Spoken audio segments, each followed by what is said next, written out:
seems to be working out. Well, cool. My last question here is just what advice or encouragement would you leave anyone listening with who's either in the middle of their own creative project, they're struggling, or it's a dream they've harbored for a long time, but for whatever reason they haven't begun? What do you say to those people to help them get their own books done and out into the world?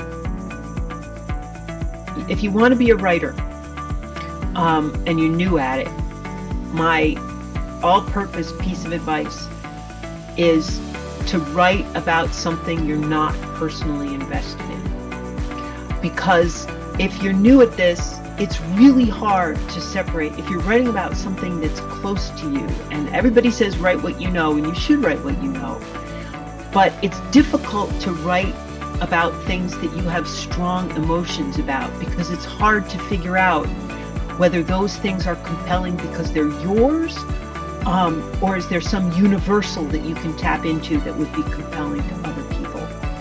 And I think the way to learn to write, and it's not the only way, but I think one way to learn to write is to write about things that aren't so close to you, because then you can focus more easily on the craft of writing. And, I learned to write by cranking out stuff for women's magazines and, making it fit whatever they needed, and being edited by people who had different ideas and having to have different tones and different voices. And it exercises the muscle. And in the end, I think it made me a better writer.